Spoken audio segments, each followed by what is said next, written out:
Mosaïque.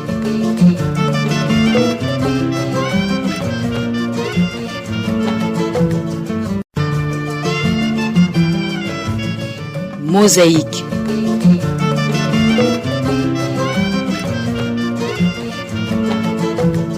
Bonjour, bonsoir à toutes et à tous et bienvenue à l'émission Mosaïque, où on en est avec la mise en application des 4 accords signés entre Kinshasa et Gitega, 13 juillet 2021.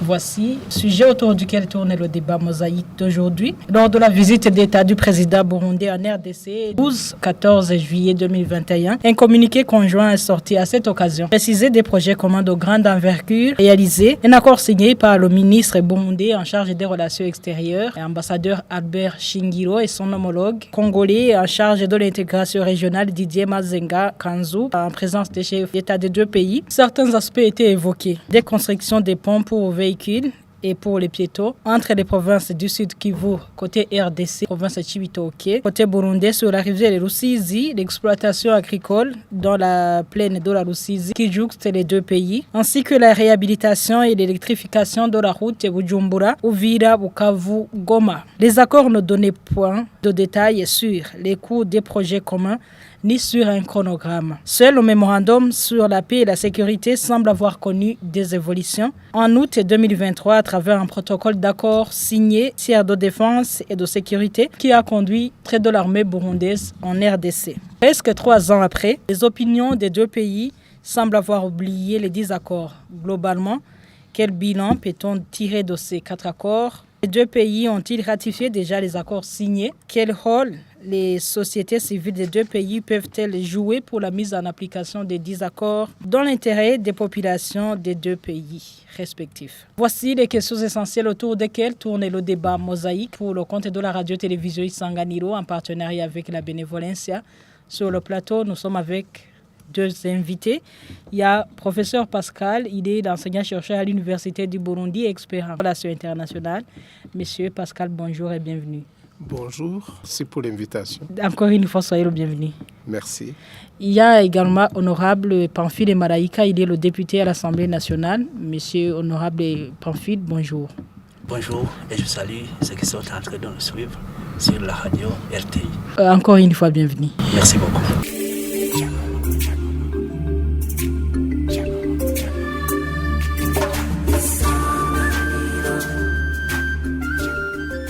Pour entrer dans le vif du débat, la première question s'adresse à M. Pamphile Maraïka, le député à l'Assemblée nationale. M. honorable Pamphile Maraïka, ces 4 accords signés entre le Burundi et la RDC, ils étaient déjà ratifiés. Bon, merci de la question.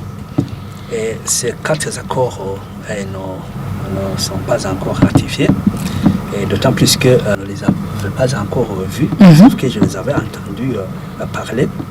Mais l'accord que je dirais qu'on a ratifié, c'est l'accord général de coopération révisé entre le gouvernement de la République du Burundi et le gouvernement de la RDC. Cet accord date de quand qui a été ratifié? L'accord a été adopté à l'Assemblée nationale. C'était le 19 avril 2022. C'est là où on a étudié ça à fond à l'Assemblée nationale. L'autre accord que je dirais qui a passé par l'Assemblée nationale, c'est l'accord commercial entre le gouvernement de la République démocratique du Congo et le gouvernement de la République du Burundi, signé le 29 avril 2022. Et cet accord aussi a été adopté à l'Assemblée nationale le 13 décembre 2022. Et les autres accords vraiment ne sont pas passés par l'Assemblée nationale. C'est le seul, je dirais cela. Est-ce que la mise en application des accords exige nécessairement la ratification d'abord? Pour les accords généraux, c'est impératif que ça soit ratifié, que ça soit étudié par l'Assemblée nationale et le Sénat, que ça soit promulgué par le président de la République. Mais pour des accords techniques, je pense que l'expert pourra peut-être donner plus de lumière. Et les accords techniques ou spécifiques ne sont pas nécessairement ratifiés, sauf si les partenaires, donc les intervenants, sauf si les deux pays qui signent les accords obligent que ça soit ratifié. Sinon, ça ne doit pas être ratifié impérativement. Mais les accords généraux, c'est impératif. Je reviens vers vous, Monsieur Pascal, expert en relations internationales, que ce que vient de dire Monsieur Honorable Pamphile Malaï par rapport à la ratification des accords qu'il a qualifiés techniques. Je vous donne ma vie. Oui, je crois qu'il en est ainsi parce que, on voit très bien que même au niveau de la signature de ces accords, on n'a pas précisé la durée d'exécution, on n'a pas échangé sur les sources de financement. Ce sont des accords qui sont là comme des projets de coopération entre les États. Je crois qu'il faut tenir compte aussi de la particularité de la sous-région, la situation du Congo. En 2021, quand on a échangé sur ce genre d'accord, on voit très bien que la question prédominante au Congo, c'était une question de sécurité. Je crois que la sécurité physique vient en premier lieu et qu'il reste des projets de coopération entre les deux pays, comme par exemple la construction des ponts, l'exploitation agricole ou l'électrification de la route Bujumbura-Uvira, Uvira-Bukavu et Bukavu-Goma. Ce sont des projets qui pourront être réalisés avec le temps, surtout en fonction de la normalisation de la situation sécuritaire dans la partie du Kivu. Donc, selon vous, quel bilan pourriez-vous faire 3 ans presque après la signature de ces conventions? Le bilan que l'on peut faire, c'est de dire que il y a un pas franchi au niveau de la signature de ces accords. C'est déjà cette signature fait montre de bonne volonté de coopération et surtout que cette coopération porte sur des projets qui ont une grande importance. Si on regarde les 4 accords, et la réalisation, elle, pourra prendre certainement du temps. Surtout qu'il y a un préalable sécuritaire qui doit être franchi. On dirait qu'il y a certains accords qui ont été mis en application, notamment celui qui est relatif à la sécurité. Et qu'en est-il de l'exploitation de la plaine de la Rusizi, l'exploitation agricole qui est mentionnée dans ces accords? Pour ce qui est de la sécurité, la défense, c'est une question vitale. C'est un préalable parce que en dehors de la sécurité physique, il devient pratiquement impossible de réaliser ces projets, notamment celui que vous venez de cibler, le projet de développement agricole dans la plaine de la Rusizi, qui est une plaine qui est vaste, 3000 km², dont la grande partie, 1750 km², appartient au Burundi. Mais je crois que la mise en application de ce projet va certainement nécessiter un investissement remarquable au niveau des moyens financiers, la mise en place du projet, de réalisation du projet, ainsi de suite. Et ça pourra certainement prendre du temps. L'honorable Pamphile Malaïka, je reviens vers vous. Même si les accords ne sont pas encore ratifiés, ils ont été signés entre les deux pays, notamment le gouvernement burundais et celui congolais. Est-ce que pourriez-vous nous dire un peu si certains de ces projets ont été mis en application? D'abord, je voudrais retourner sur l'accord général de coopération révisé, parce que c'est un accord qui a révisé un autre accord qui date du 26 juin 1980. Et au niveau de cet accord, je dirais que les zones d'intervention étaient minimes, parce que l'accord concernait la coopération au niveau économique, scientifique, sociale et culturelle seulement. Quand on parlait de l'intervention, coopération économique, on voulait dire quoi précisément? En fait, ça concerne ces histoires de commerce, les accords qui peuvent faire croître la croissance économique et très rapidement, etc. Ici, au niveau scientifique, vous comprenez que vous savez qu'aujourd'hui, le monde est dominé par la science et aussi la communication et la technologie. Et au niveau social, c'est le rapprochement des peuples et consorts. Alors, au niveau de l'actuel accord révisé, là, on a essayé vraiment d'élargir les domaines d'intervention. L'accord de coopération concerne la politique et la diplomatie, la défense et la sécurité, la coopération judiciaire, le commerce, l'agriculture, la pêche et l'élevage, l'industrie, les mines, l'éducation, la recherche scientifique, les cultures et arts, la santé, la protection de l'environnement, le tourisme, petites et moyennes entreprises, transport, technologie, de l'information, la communication, énergie, finance, investissement, développement des infrastructures, la gouvernance, l'urbanisme et l'habitat, affaires foncières, les hydrocarbures, normes, emploi, travail, sécurité et prévoyance sociale, ainsi que tout autre domaine jugé utile par les parties. Donc vous comprenez que si on parvenait à mettre en œuvre un tel accord, les deux pays tireraient beaucoup de bénéfices, gagnant-gagnant, à travers ce qui est mentionné ici. Alors, les 4 mémorandums qu'ils ont déjà signés, je dirais que ce sont des priorités. Par exemple, vous savez que le premier mémorandum, ça concerne la défense et la sécurité. Et deuxièmement, c'est le commerce. Troisièmement, c'est la construction des chemins de fer. Et quatrièmement, ça concerne la politique et la diplomatie. Et tout ça, ça figure dans l'accord général de coopération. Donc ce sont les priorités. Ce sont des extraits de l'accord général. Voilà. En fait, normalement, ça, ce sont des accords spécifiques ou techniques qui émanent de cet accord général. Alors, il faut d'abord saluer le pas déjà franchi entre le Burundi et la RDC d'avoir déjà mis en place cet accord général. Parce que c'est là où on puise tous ces autres accords. Alors, je vous ai dit que l'accord concernant le commerce a déjà été promulgué. C'est par une loi numéro 1/02 du 9 janvier 2023 portant ratification de l'accord commercial entre le gouvernement de la République démocratique du Congo et le gouvernement de la République du Burundi, signé le 29 avril 2022 à Kinshasa. Ça, c'est un autre pas franchi, parce que ça aussi, ça émane de l'accord général. Je pense qu'au niveau des avancées, c'est le premier accord, parce que ça émane du mémorandum concernant le commerce. Il reste les 3 autres.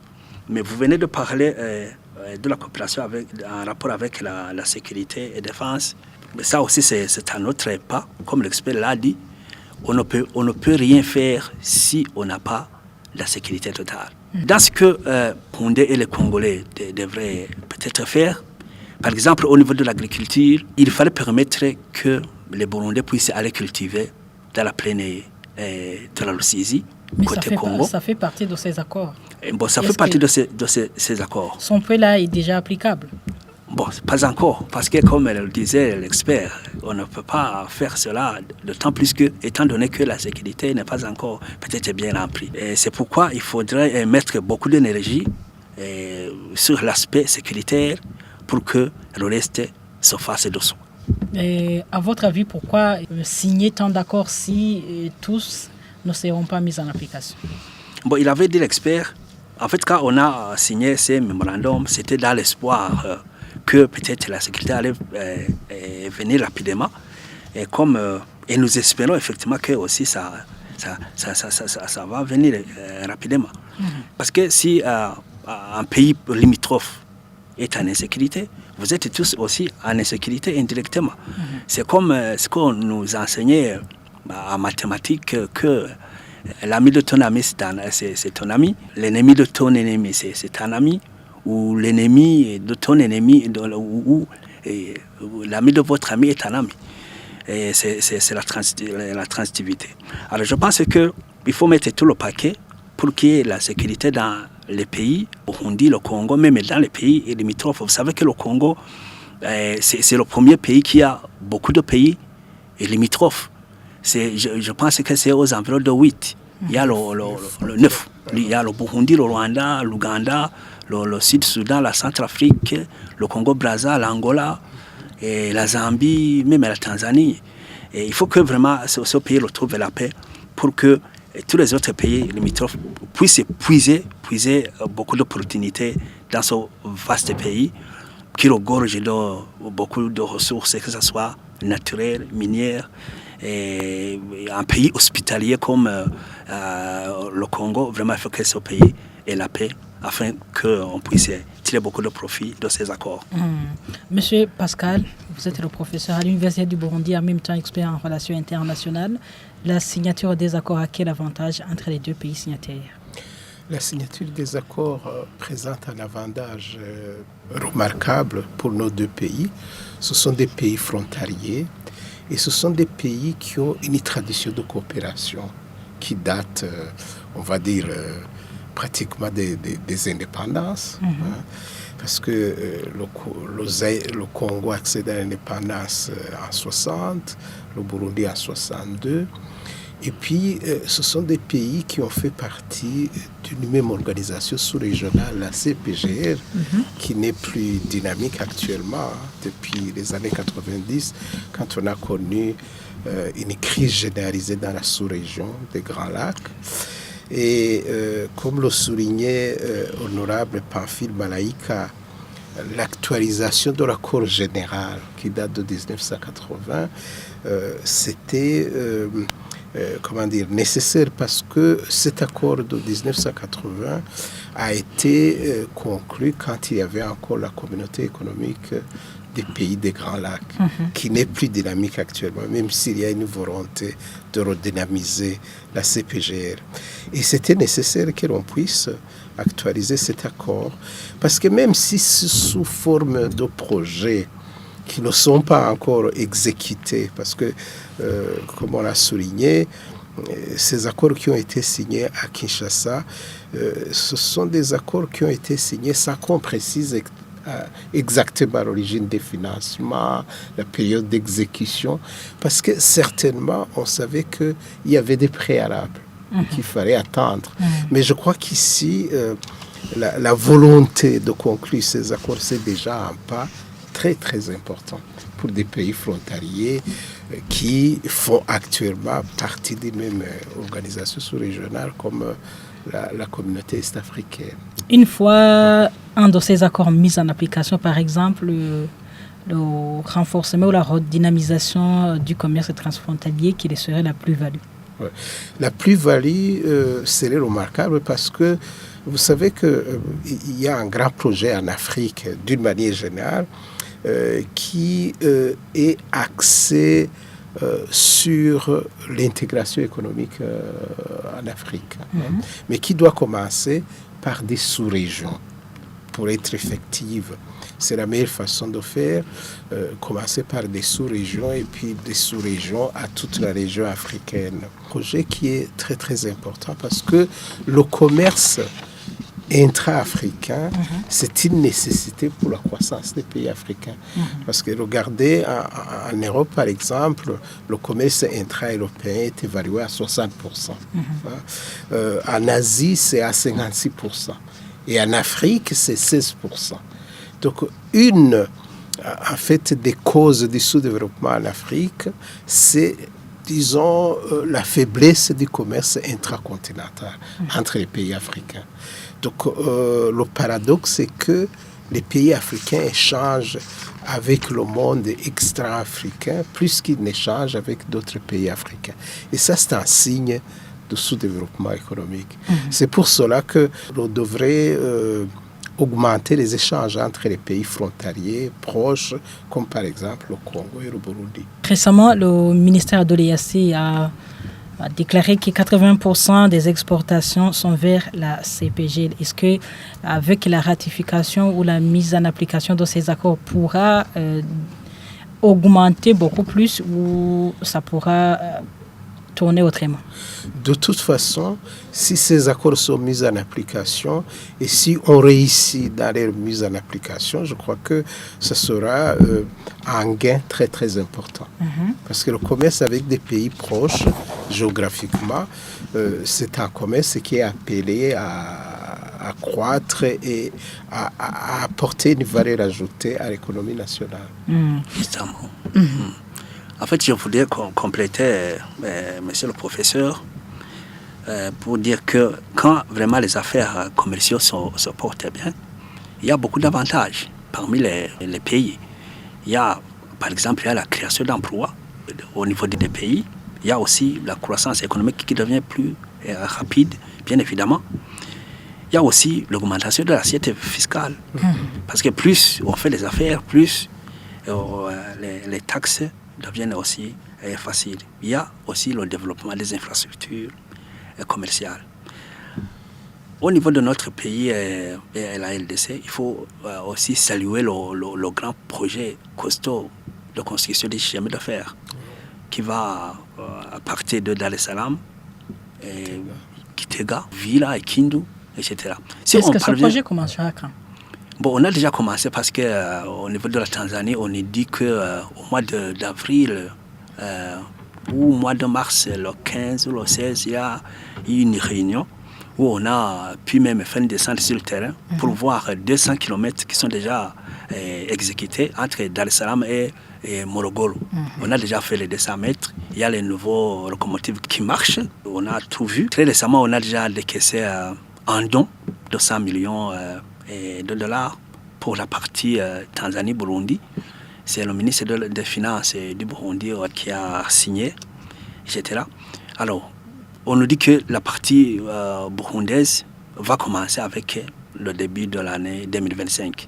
Si on parvient à respecter cet effet de route, vous comprenez que vraiment ça pourra accélérer les liens entre la Tanzanie, le Burundi et la RDC. Honorable, si je retourne un peu en arrière, est-ce que ces accords qui ont été signés entre le gouvernement burundais et celui de la RDC, est-ce que ces accords sont déjà connus du public? C'est ça le véritable problème. Quand j'ai commencé, j'ai dit que même les députés ne sont pas au courant de tous ces mémorandums, les quatre surtout. Et pour dire qu'il fallait que peut-être au niveau du ministère des Relations extérieures, il fallait qu'on sensibilise ou qu'on mette au courant la population de ce qui est en train de se passer.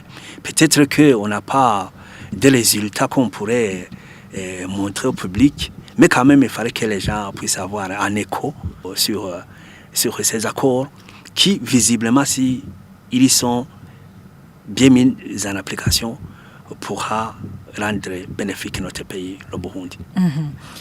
Donc, vous n'êtes pas au courant alors que vous représentez la population au niveau national, à l'Assemblée nationale? Bon, j'ai dit que on était au courant au niveau de deux accords. En premier lieu, l'accord général révisé.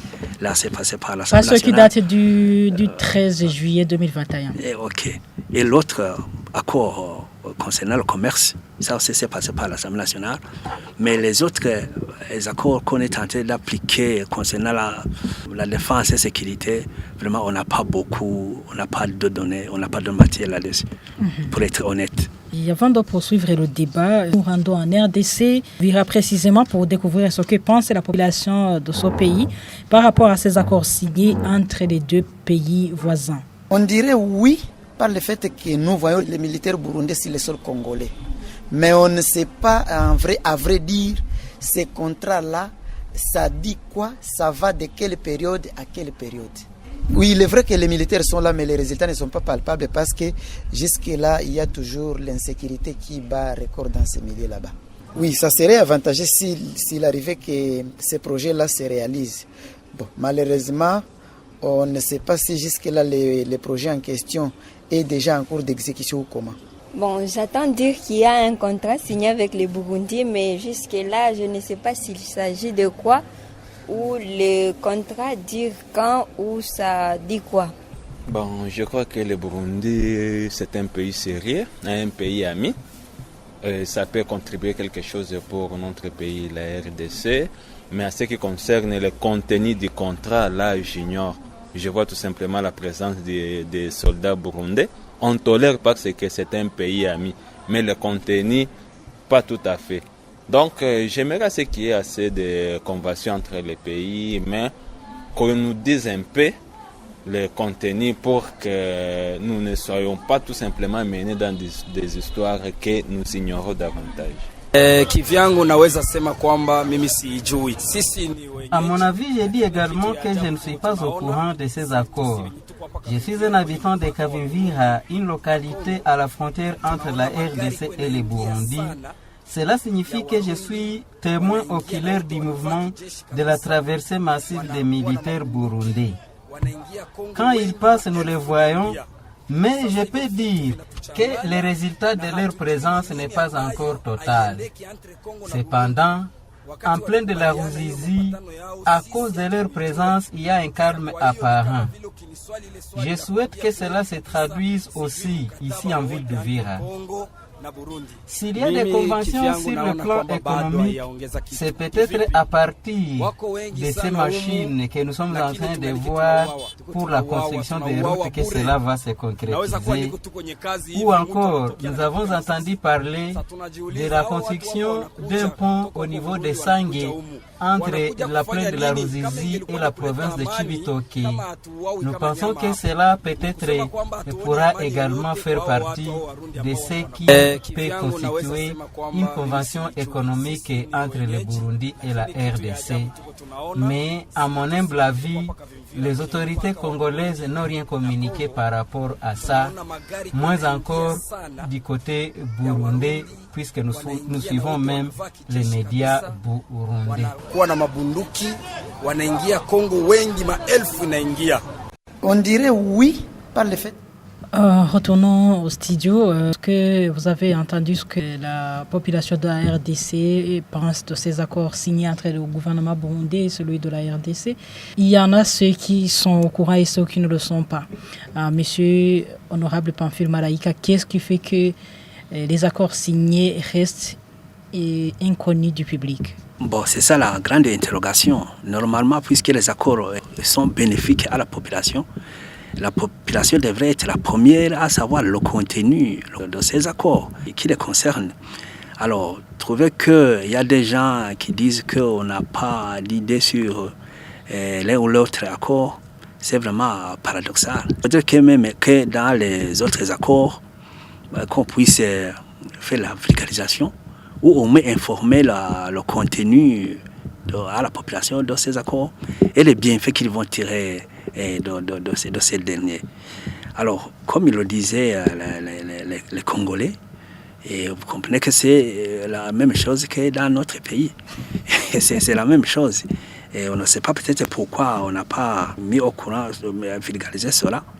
Peut-être qu'il y a une raison. Mais quoi qu'il en soit, il faut que ces mémorandums soient connus de par le contenu et le bénéfice que les deux pays pourront tirer de ces derniers. Monsieur professeur Pascal Nyonizi-Guillet, expert en relations internationales, vous avez entendu ce que la population de la RDC a évoqué par rapport à la signature de ces accords entre les deux pays. Et à votre avis, qu'est-ce qui fait que la signature des accords reste inconnue du public? Apparemment, les citoyens congolais sont confrontés au même problème que nous, les Burundais. Parce que des deux côtés, on sent qu'il y a une volonté de coopération. Mais on a remarqué même depuis le temps de la signature de ces accords qu'il y avait une certaine réserve au niveau de la précision des sources de financement, au niveau du chronogramme de la réalisation de ces projets. Pourquoi? Parce qu'il y a certainement des choses qui ne sont pas encore précisées, notamment au niveau du financement. Parce qu'on sait très bien que dans la tradition de la coopération entre nos deux pays, du temps de l'existence de la CPGR, il y avait une banque de la CPGR qui se chargeait de financer les différents projets. Maintenant, cette banque elle n'est pas en bonne posture. On sait très bien que les organes de l'ancienne CPGR sont pratiquement, disons, devenus, ne sont plus fonctionnels. Est-ce que les gouvernements ne peuvent pas financer leurs projets avec les fonds propres? Bon, ça pourrait être fait, mais il faut avoir les moyens. On sait très bien que nous vivons une période qui n'est pas très facile. Beaucoup de pays dans le monde et nos pays de la sous-région en particulier, après les différentes crises que ces pays ont connues, on ne pourrait pas dire que nous connaissons une période où on serait capable de financer des projets aussi importants. Parmi les avancées remarquables qui ont été évoquées par les peuples congolais, il y a la construction du pont sur la rivière Ruzizi, du côté Chibitoke, qui relie cette province et le sud Kivu. Mais d'où sont venus les fonds, à votre avis? Alors, ici, pour ce qui concerne ce pont, je crois que le financement est venue une institution financière internationale. Je crois que ça doit être... est-ce que ce n'est pas du côté de la Banque mondiale oui, pour le développement du commerce transfrontalier. Quels sont les autres inconvénients si un accord signé n'est pas connu du public? Normalement, il faudrait informer le public pour que les gens sachent exactement qu'est-ce qui va profiter de ces projets. Mais sinon, s'il y a un problème d'information, un problème de sensibilisation, ça veut dire que les destinataires des projets ne sont pas suffisamment renseignés et que finalement les projets ne sont pas nécessairement bien accueillis. C'est ça le problème. Je crois que son honorable Pamphile Balaika a souligné ce problème. Je crois que on devrait le résoudre par le biais de la vulgarisation de l'information, ainsi de suite. Je crois que ça sera fait peut-être avec la réalisation des autres projets que nous avons énumérés. Pamphile Balaika, vous avez autre chose à ajouter? En fait, je voulais dire que c'est pas seulement les accords qui connaissent ce problème. Même les lois qu'on vote, on ne vulgarise pas cela. Il y a des fois où on se demande si les lois sont tentées d'être mises en œuvre ou quoi. Il y a des textes d'application qui doivent accompagner ces lois. Mais je vous dis que des fois, les gens ne savent pas les lois qu'on vote. C'est pourquoi il fallait vraiment qu'il y ait l'effort du gouvernement pour vulgariser cela. Même s'il y a un site du gouvernement où où on publie les lois votées, mais il fallait quand même que l'exécutif puisse mettre au courant de la population les lois qui sont votées régulièrement et les avantages que cela pourrait apporter à la population. Et deuxièmement, je voudrais glisser un mot sur le pont que vous venez de parler, d'évoquer tout à l'heure. Le pont qu'on devrait construire, ça s'appelle le pont Kavimvira. Et ce pont, il y avait une ratification qui avait passé par l'Assemblée nationale en 2017. Le pont devrait être construit dans la période de 2017 jusqu'en 2021. On n'a pas construit. Et on a dû chercher un autre financement. Et fort heureusement que pour le moment, ça figure au niveau du budget général de l'État. Et le pont est en train d'être construit sur un montant de 6 milliards 920 pour le premier semestre. Pont de Kavimvira. Oui. Côté Chibitoke. Oui. Donc le pont est en train d'être exécuté par l'entreprise chinoise, Perefest Highway Engineering Company Limited. Et cette entreprise a commencé les travaux le 2 octobre 2023. Donc les travaux vont s'étendre sur 13,5 mois. Et vous comprenez que donc avec ce premier semestre, on a déjà décaissé 3 milliards 514 millions et ça représente le taux d'avancement de 51%. Et on projette que vers la fin de l'année, le pont sera déjà construit. Mais j'ai vu sur les réseaux sociaux... Est-ce que c'est l'initiative du gouvernement burundais ou des deux pays? Bon, moi je pense que puisque ça se trouve dans le budget général de l'État, c'est comptabilisé au niveau des fonds de l'État. Bon, ça peut peut-être être provenu des dons ou quoi, mais ça figure dans le budget général de l'État. Et à l'état actuel des choses, on nous dit qu'on a déjà terminé l'étude d'exécution. On va passer à l'exécution directement pour qu'on puisse terminer ça à la fin de l'année. C'est un peu vraiment qu'on avait demandé à maintes reprises que ça soit construit depuis 2017, vous comprenez, que c'est vraiment un problème quand on commence un travail en 2024, un travail qui était prévu en 2017. Ça, c'était aussi un grand hic. Il y avait des fonds à cette époque-là? Oui, c'était passé par une ratification. Je ne me souviens plus du titre de la ratification, mais je sais que ça existe parce que c'est passé par l'Assemblée nationale. Le problème, la question qui se pose, c'est pourquoi on avait voté cet argent, mais qu'on n'avait pas fait ce projet durant toute cette période. Qu'est-ce qui fait que les projets qui sont en cours ne soient pas terminés rapidement, à votre avis? C'est toujours la grande question, parce que chaque fois que le ministre des Finances venait à l'Assemblée nationale, on posait la question, même au niveau du budget, on revenait sur le pont sur lequel on avait voté ce budget et on n'avait pas de réponse.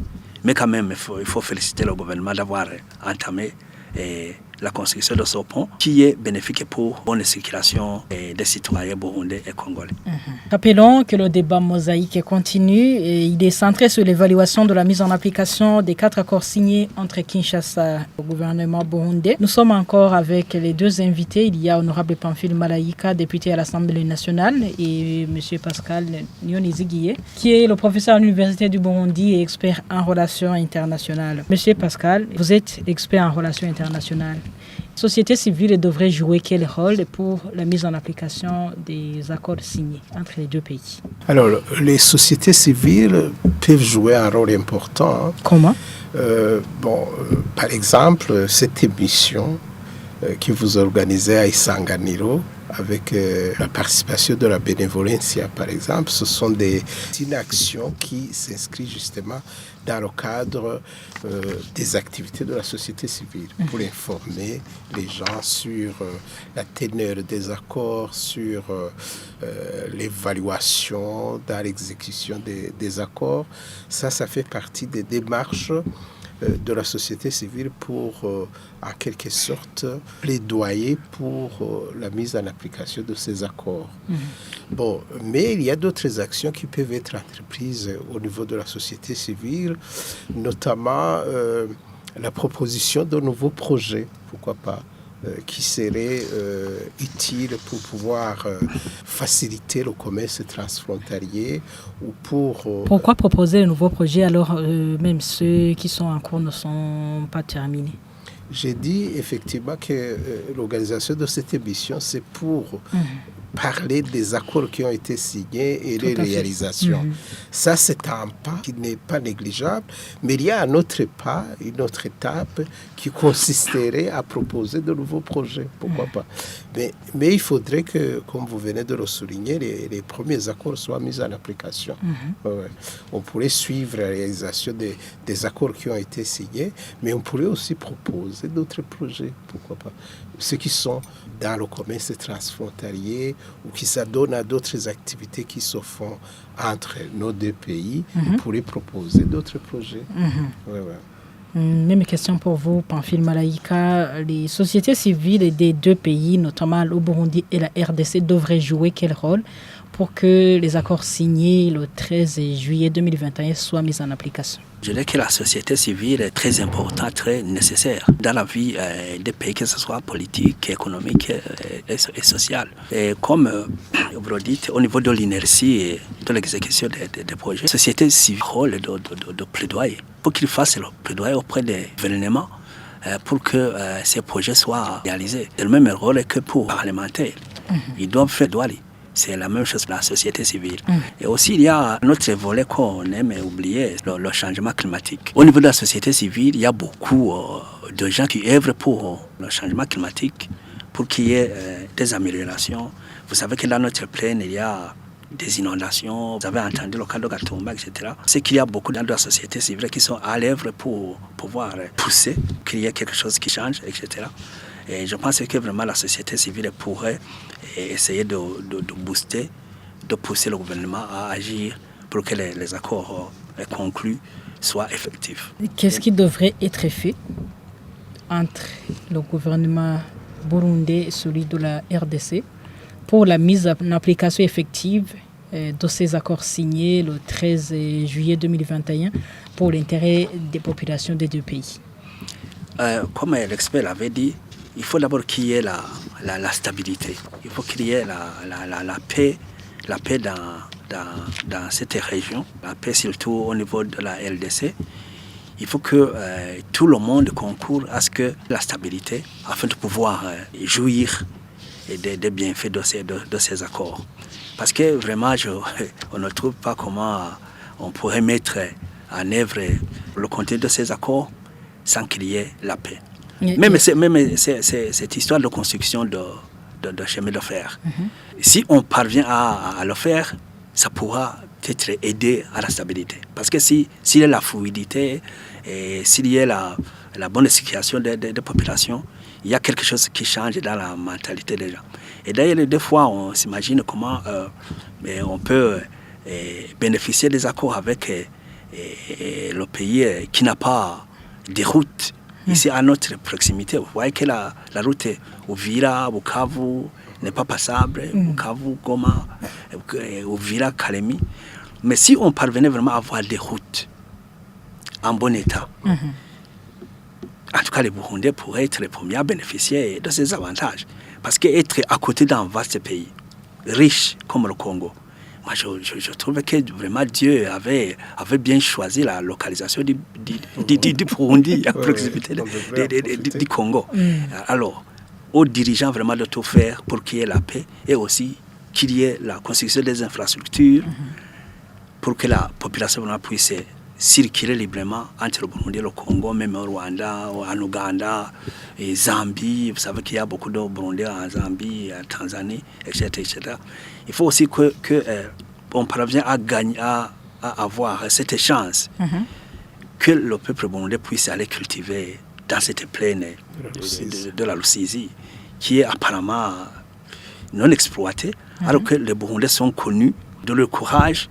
Vous savez que les Burundais qui sont en Tanzanie cultivent beaucoup de maïs, beaucoup de manioc, beaucoup de quoi, à tel point que les Tanzaniens même sont étonnés de voir comment les Burundais travaillent. Alors s'ils parvenaient à faire cela aussi en RDC, vraiment ça serait salutaire pour le peuple burundais. Vous venez d'insister beaucoup sur la stabilité. Est-ce que la stabilité serait-elle la cause du ralentissement de la mise en application de ces 4 accords signés depuis 13 juillet 2021? C'est ce qu'on s'imagine, sinon on ne peut pas trouver une autre cause qui sera... Bon, peut-être qu'il y aurait aussi un manque de financement, comme le disait l'expert, mais vraiment la paix et la sécurité, c'est ça le domaine de définition. C'est après. Je reviens vers vous, M. Pascal, professeur à l'Université du Burundi et l'expert en relations internationales. Et qu'est-ce qui devrait être fait pour que la mise en application des 4 accords signés entre le gouvernement du Burundi et celui de la RDC depuis 13 juillet 2021 soit mise en application de façon effective? Alors, qu'est-ce qui devrait être fait? On l'a dit en partie, on a dit que la société civile peut engager des stratégies de plaidoyer pour essayer de demander notamment au gouvernement pourquoi ces accords ne sont pas encore réalisés, qu'est-ce qui manque pour que la population, les citoyens en soient informés. Au niveau de l'Assemblée générale aussi, je crois que le Parlement peut demander aux membres du gouvernement, surtout ceux qui sont directement concernés, comme les affaires étrangères et la coopération pour le développement, pourquoi ces accords tardent à être mis en application. Et je crois que ça serait une base pour que ces accords qui sont vraiment très importants, si on essaie de voir en fait les accords qui ont été signés à cette époque-là à Kinshasa, pour que finalement ils puissent être réalisés. Parce que s'ils sont réalisés, comme nous l'avons dit, nos 2 pays, le Burundi et le Congo, pourraient en profiter beaucoup. Et voilà, c'est par ici que se referme ce débat mosaïque qui était centré l'évaluation de la mise en application des 4 accords signés entre le gouvernement Kinshasa et celui de Gitega depuis le 13 juillet 2021, qui visait aussi à développer le peuple de ces 2 pays. Merci, honorable Pamphile Malaika, député à l'Assemblée nationale, d'avoir été parmi les nôtres. Merci beaucoup. Même la prochaine fois, si vous nous invitez, nous allons répondre présent et nous félicitons le gouvernement du Burundi et le gouvernement de la République du Congo d'avoir quand même mis en place l'accord général de coopération révisé avec tout ce que nous avons lu à l'intérieur. En tout cas, ça sera bénéfique pour les 2 pays qui sont même frères. Merci également à vous, professeur Pascal Nyonizi-Guié, expert en relations internationales et professeur enseignant-chercheur à l'Université du Burundi. Je vous remercie, madame, pour m'avoir invité et on espère qu'avec cette émission, on pourra entendre prochainement parler de la mise en application de ces différents accords. On l'espère. Au revoir, à la prochaine. Mosaïque.